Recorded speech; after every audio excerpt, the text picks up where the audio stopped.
খুব সুন্দর একটা মেঘলা বিকেল। হ্যালো এভরিওয়ান, আসসালামু আলাইকুম। আশা করি সবাই ভালো আছেন। আলহামদুলিল্লাহ, আল্লাহর রহমতে আমিও ভালো আছি। দেখলাম প্রচুর পরিমাণের মেঘ ডাকতেছে এবং মেঘও অলরেডি হয়েছে, আর হালকা হালকা বাতাস আছে। এই সময় একটা কফি নিলাম বিকালবেলা ঘুম থেকে ওঠার পরপরই। ওইদিকে আবার নাফিসা বুড়িকে একটা ডাক দিলাম, ডাক দেওয়ার সাথে সাথে সে ঘুম থেকে উঠছে। উঠার পরে সে বলতেছে তার নাকি শরীরটা খুব খারাপ লাগতেছে। জিজ্ঞাসা করলাম কেন? বলতেছে আমার হুট করেই অ্যালার্জির প্রবলেম করতেছে। আমি বললাম ঠিক আছে, তোমাকে ডক্টর দেখাবো।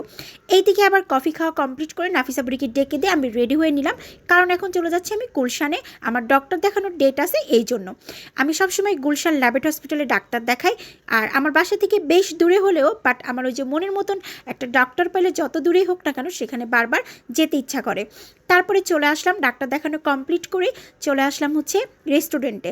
বরাবরই আমি এই রেস্টুরেন্ট থেকে খাওয়া দাওয়াটা করি সব থেকে বেশি, কারণ দেখা যাচ্ছে গিয়ে ডাক্তার দেখানো শেষ করার পরে এখান থেকে হালকা পাতলা কোনো স্ন্যাক্স আইটেম খাওয়া দাওয়া শেষ করে দেন বাসায় যাই। এবং নাফিসা বুড়িরও এখানে খুব পছন্দ। তবে বাসায় যখন ছিলাম বিকাল টাইমে তখন দেখলাম প্রচুর পরিমাণের বাতাস হচ্ছে, বাট বৃষ্টি কিন্তু একদমই ছিল না। বাট এখানে আসার পরে ডাক্তার দেখানো কমপ্লিট হওয়ার পরপরই দেখলাম প্রচুর পরিমাণের বৃষ্টি হচ্ছে। এখানে বসে বসে খুব সুন্দর একটা বৃষ্টি এনজয় করতেছিলাম আর নিয়ে নিলাম পছন্দময় কিছু সন্ধ্যার নাস্তা স্ন্যাক্স আইটেম। এখানে নাস্তাগুলো এত পরিমাণের মজা হয় বলার বাইরে।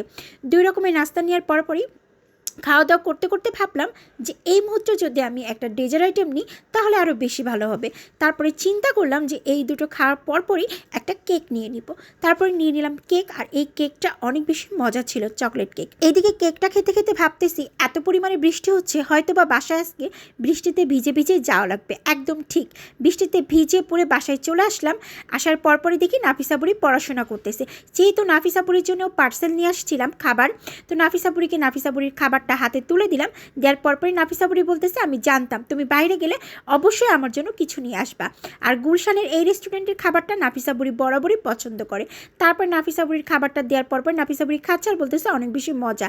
যেহেতু এখানে সসেস আছে, তো নাফিসা বুড়ি আবার সসেসটা খুবই বেশি পছন্দ করে। নাফিসা বুড়ির জন্য সবসময় বাসায় সসেস রাখা হয় ফ্রিজে, ও যখনই বলে তখনই আমি ফ্রাই করে দিই। এইদিকে আবার মেহজাবিন, আমি এসে ফ্রেশ হয়ে বসলাম, সাথে সাথে দেখি মেয়েটা খুব সুন্দর করে পিস পিস করে পেয়ারা কেটে নিয়ে আসছে, একদম পাতলা পাতলা করে। এইভাবে পেয়ারা কেটে গুঁড়ো চাল দিয়ে লবণ দিয়ে খেতে অনেক বেশি মজা লাগে। আমি এবার মেহজাবিনকে বললাম যে তুমি আলাদা একটা বাটি নিয়ে এসো, আমি আরেকটা মশলা তৈরি করে পেয়ারাটা খাবো, আরও বেশি মজা লাগবে। পেয়ারা খেতে খেতে মেহজাবিনকে বললাম ফাইনালি বৃষ্টিতে ভিজে পড়ে বাসায় চলে আসলাম। যাই হোক, তারপরেও সারাদিনটা খুবই ভালো ছিল, বিকালের পর থেকে আরও বেশি ভালো ছিল। বৃষ্টিতেও ভিজা হলো, মনটাও শান্তি হলো। সবাই ভালো থাকবেন, আল্লাহ হাফেজ। আর আপনাদের কোথায় কোথায় বৃষ্টি হয়েছে অবশ্যই কমেন্ট করে জানাবেন। যতটুকু জানি আজকে সারা বাংলাদেশেই বৃষ্টি হয়েছে।